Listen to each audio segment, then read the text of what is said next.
All right, aspiring appraisers, welcome to this explainer on the implementing rules and regulations of the Reit Act of 2009. If you're gearing up for your real estate appraisal board exams, or maybe just stepping into the professional field, consider this your ultimate playbook for professional practice. We're going to break down the exact legal framework that dictates how real estate investment trusts operate in the Philippines. And honestly, more importantly, we'll see exactly how you fit into that massive financial puzzle. So let's kick things off by asking a pretty serious question. Are you truly ready to handle the immense responsibility of valuing the biggest real estate portfolios in the country? Because a REIT isn't just a single building, right? It's a heavily regulated financial vehicle that pools public money. When you step into the role of valuing these assets, the stakes are incredibly high. As you'll see, the law demands an incredible level of precision and absolute integrity to handle this. Here's our roadmap for this explainer. We'll be going through 1. The world of REITs, 2. The REIT ecosystem, 3. The independent property valuer, 4. Qualifications and acceptability, 5. The valuation report, and finally 6. Compliance and termination. Let's dive in.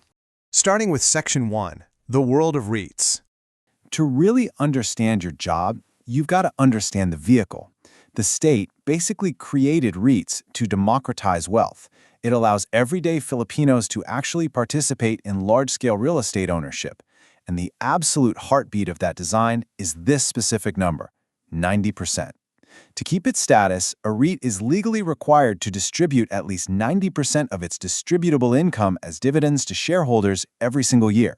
This massive dividend payout is literally the engine of a REIT, and it relies entirely on the income-generating properties that you are going to be appraising. But here's the catch. The state doesn't just want wealth distributed, it wants it kept at home. While most of a REIT's deposited property has to generate income, there's a really strict mandate that at least 35% of its deposited property must be invested right here in the Philippines. Basically, the state wants this capital market instrument to fuel local development. So for you as a local appraiser, this 35% minimum is essentially the foundational inventory of your future practice. Section 2. The REIT ecosystem. Let's look at the key players. A REIT is a corporation, sure, but it delegates its heavy lifting to highly specialized external managers. You can see a really clear contrast here. The fund manager handles the financial strategy, the asset allocation, and ensures the REIT actually complies with investment limitations. On the flip side is the property manager. They are strictly responsible for the physical stuff, building maintenance, formulating the tenant mix, and handling rent collection. As a valuer, you'll be constantly examining the physical upkeep handled by the property manager, but it's the fund manager who oversees the REIT's net asset value that will be heavily scrutinizing your valuation reports. Moving to Section 3, the independent property valuer. This is all about you. The IRR specifically uses the term property valuer. And what's truly fascinating about this legal definition is the absolute, non-negotiable emphasis on being an independent entity. You literally cannot be a subsidiary of the REIT, the fund manager, or the property manager. You can't be an affiliate either. In fact, if any of your directors hold 10% or more beneficial interest in those entities, your independence is instantly compromised in the eyes of the Securities and Exchange Commission. And that brilliantly tees up Rule 8, which is known as the fit and proper rule. This applies to directors, officers, fund managers, and yes, property valuers. It's a massive reminder that your ethical integrity carries the exact same legal weight as your technical competence. A single conviction for fraud, embezzlement, or really any crime involving financial products, that instantly disqualifies you. You must be completely above reproach. Section 4. Qualifications and acceptability. Because you don't just wake up one day and decide to appraise a REIT, right?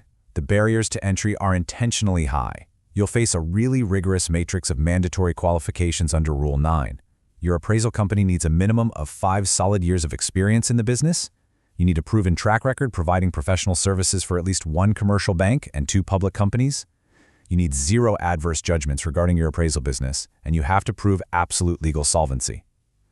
Only when you tick all those boxes can the commission actually accredit you. Highly testable exam facts right there, by the way.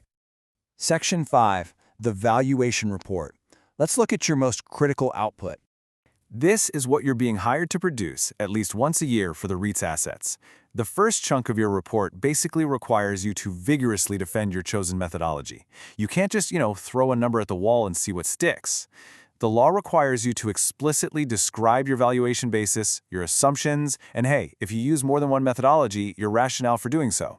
On top of that, you have to provide a macro analysis of the supply, demand, and overall market trend. You're essentially painting a picture of the whole economic environment that the property sits within. The second chunk of the report zeroes in on the property itself, and the IRR demands very granular details here. You need the exact lot numbers, the exact nature of the interest, meaning is it freehold or leasehold, and the precise existing zoning use. Crucially, you've got to report on any options, rights of preemption, or legal encumbrances affecting the property. And ultimately, you have to state the capital value of the asset and its existing physical state at the date of valuation. Then we hit the final report chunk, which is heavily quantitative. Because a REIT's value is derived from its income stream, your report has to completely dissect the leases. You need to compare the existing actual monthly rental against the estimated market rental. You have to report the occupancy rate, the exact amount of vacant space, and the lease expiry profile, which is huge because it tells investors exactly when leases are up for renewal. Finally, you have to calculate the estimated current net yield. This real-world financial data is what truly justifies the property's overall capital value. And finally, Section 6, Compliance and Termination. Here's a really fascinating compliance safeguard you need to lock into your memory. The number 3. Under Rule 9, a property valuer cannot value the same REIT for more than 3 consecutive years. After that, you're out. You have to wait out a mandatory 3-year curing period before you can return. This forced rotation ensures that your independence is constantly preserved, keeping any undue familiarity or conflict of interest from creeping into your valuations.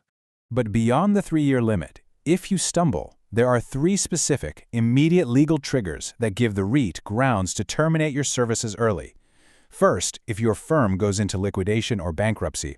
Second, if the fund manager formally states in writing that replacing you is desirable in the interest of the REIT's shareholders. And third, if you violate the REIT rules or any other relevant laws. Your position is a privilege, and it is heavily guarded by these regulations. Now, what's really interesting about all these rules, the strict qualifications, the exhaustive reports, the 3-year limits, is the overarching why behind it all. Ultimately, all of these complex rules exist because your valuation ensures that the democratization of wealth is fair and transparent for everyday Filipinos. Without an independent, trustworthy property valuer, the entire REIT ecosystem just collapses.